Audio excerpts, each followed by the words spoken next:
የዓለማችን በእድሜ ትንሿ ሀገር ደቡብ ሱዳን የልቧ መሻት የሆነውን ነጻነት ካገኘች ጥቂት ዓመታትን ብታስቆጥርም የጸና ሰላም ግን እንደ ሰማይ ርቆባታል።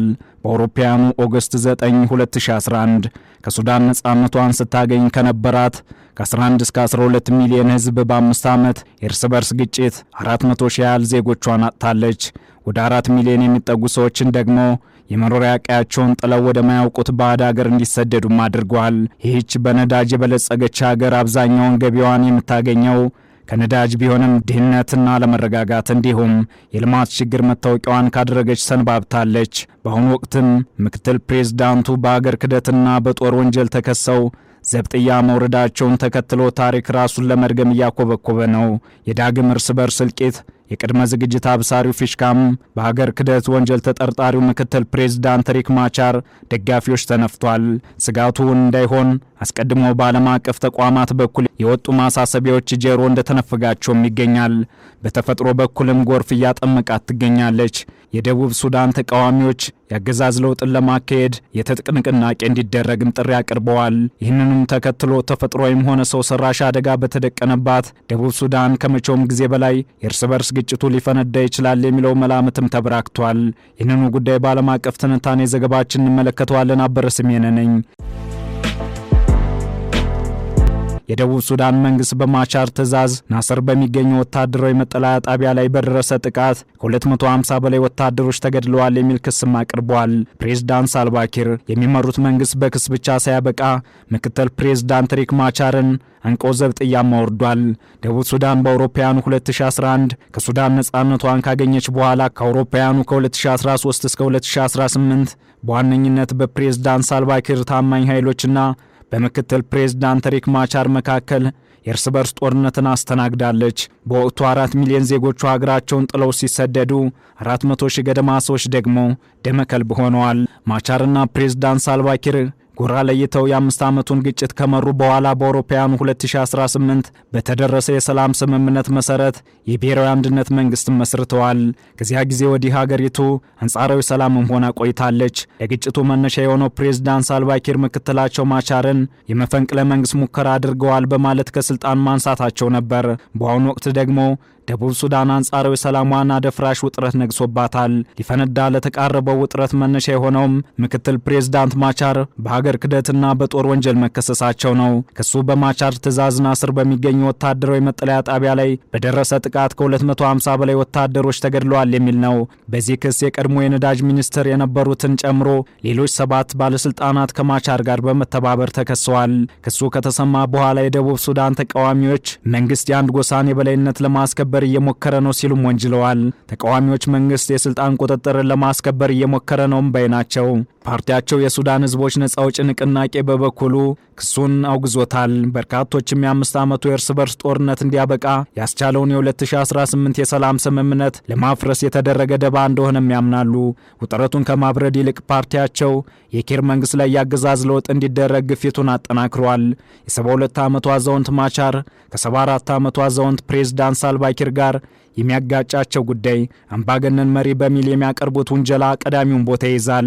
ሌላኛው በሁለቱ ግለሰቦች መካከል ተጨማሪ ችግሮች እንዲፈጠር ምክንያት የሆነው የምርጫው ተደጋጋሚ መራዘም ነው እየተባለም ይገኛል። ፕሬዝዳንት ሳልቫኪር የዲንቃ ብሔረሰብ ተወላጅ ሲሆኑ ማቻር ደግሞ ኒውዮር መሆናቸው ፖለቲካ ፍላጎታቸው ጋር ተዳምሮ ለጸብ እንዲጋበዙ ምክንያት ነው። ምርጫው 4 ጊዜ ተራዝሟል። በዚህም ማቻር የፕሬዝዳንትነት ምኞታቸው ማሳካት ሳይችሉ ቀርተዋል። ኪር ደግሞ እስከ ሕይወት ዘመናቸው ፍጻሜ ድረስ ከፕሬዝዳንትነት መንበራቸው ያለመነጠል ፍላጎት አላቸው የሚለው መላመት እያደገ መጥቷል። በተለይም ደግሞ ፕሬዝዳንት ኪርና ምክትላቸው ማቻር በሀገሪቱ ከፍተኛውን ቁጥር ከሚይዙት 2 የተለያዩ ጎሳዎች መገኘታቸው የጎሳ የበላይነትን ለማስከበር የሚደረግ ፖለቲካዊ ፍላጎት ነው የሚለው መላምትን መግዝፎታል። ይህ እየተባለ ባለበት በዚህ ወቅት ሀገሪቱ በከፋ የሙስና ስርዓት መተብተቧ የሚያመላክቱ ዘገባዎች መውጣት ዳግም የእርስ በርስ ግጭት ሊከሰት ይችላል የሚለውን ስጋት ከፍ አድርጎታል። ገለልተኛ አካላትም ሙስና በደቡብ ሱዳን የሰብአዊ ቀውስ እንዲባባስ ምክንያት ሆኗል ብለዋል። ይህም በሚሊዮን የሚቆጠሩ ደቡብ ሱዳናውያን መሰረታዊ አገልግሎቶች እንዳያገኙም አድርጓል። የደቡብ ሱዳን ውድቀት ሞተር ተደርጎ የሚወሰደው ሙስና ራብን እያሰፋ የጤና ስርዓቶችን እያፈራረሰና መከላከል በሚቻል በሽታ ሞትን እያስከተለ ብሎም የትጥቅ ግጭት እያባባሰ ነው። ደቡብ ሱዳን ከሱዳን ጋር ለ10 ዓመታት ከቆየው አስከፊ የእርስ በርስ ጦርነት በ2011 ነጻነቷን ስትጎናጸፍ ከከፋፋይ ግጭት፣ የመንግስት ጭቆናና ድህነት ማምለጥ አብዝታ የምትጓጓለት ምኞቷም ነበር። ነጻነት ካገኘችና 14 ዓመታት ጉዞ ካረገች በኋላም ቢሆን ገዢ ሊቃን አሁንም የተፈጥሮ ሀብትን ለመቆጣጠር ይታገላሉ። ከዚህ ጋር በተያያዘ ከአውሮፓውያኑ 2011 ጀምሮ የነዳጅ ዘይት እንቅስቃሴው ብቻ ከ25.2 ቢሊዮን ዶላር በላይ መሆኑን ዘገባዎች አመላክተዋል። ነገር ግን ገንዘቡ ወደ አስፈላጊ አገልግሎቶች የመሄድ ዕድሉ እምብዛም ነው። በስርዓቱ ብልሽት ምክንያት የትምህርት የጤናና የፍትህ ስርዓቶች ቀውስ ውስጥ ናቸው እየተባለም ነው። ነዳጅ በሪፖርቱ ውስጥ ከተገለጹት የሙስና መንገዶች ውስጥ አንዱ ነው። መሰረተ ልማት ለመገንባት የተገቡ ቃሎችም መታጠፍ ልማዳቸው ከሆነ ውሎ አድሯል።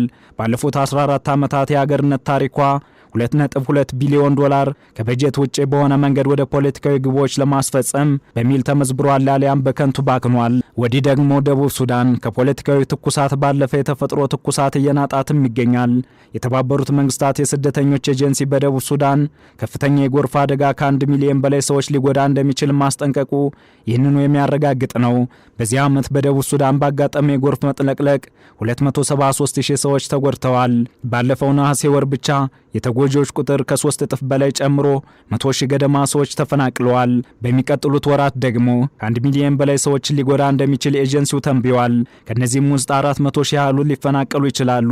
በአሁኑ ወቅት የሁለት ግዛት አካባቢዎች በሙሉ በውሃ ተጠልቅልቀዋል። የእርሻ መሬት፣ እንስሳት፣ ቤቶች፣ ትምህርት ቤቶችና የሕክምና ተቋማትን ጨምሮ የንብረት ውድመትም ደርሷል። የሁሉ ችግር በጓዳዋ ባከማቸችው ደቡብ ሱዳን ፕሬዝዳንት ኪርና ምክትላቸው ማቻር የፈጠሩት ጸብ በግጭት ሊያጠንቋት በቋፍ ላይ ትገኛለች። በ2018 የሰላም ስምምነት መዋቅራዊ ለውጥና የመንግስት ፋይናንሻል አስተዳደርን ለማሻሻል ቃል ተገብቷል። ነገር ግን ማሻሻያው በበቂ ሁኔታ የገንዘብ ድጋፍ አልተተገበረም። ተቃዋሚዎችም ይህ የሰላም ስምምነት እስከ ጉድለቱ የመቀጠል ዕድሉ በመንግስት ሊደናቀፍ መቅረቡን ተናግረዋል።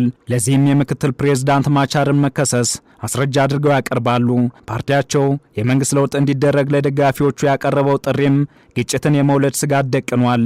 በቀጣይ የደቡብ ሱዳን ተቃዋሚዎች የአገዛዝ ለውጥን ለማካሄድ የታጠቀ ንቅናቄ እንዲደረግ ያቀረቡት ጥሪ ወዴት ያመራል የሚለውም በጊዜው የሚታይ ይሆናል። ዓለም አቀፍ ትንታኔ ዘገባውን ስናዘጋጅ ቢቢሲ፣ ዩኤን ኒውስ እና አልጀዚራን በዋቢነት ተጠቅመናል።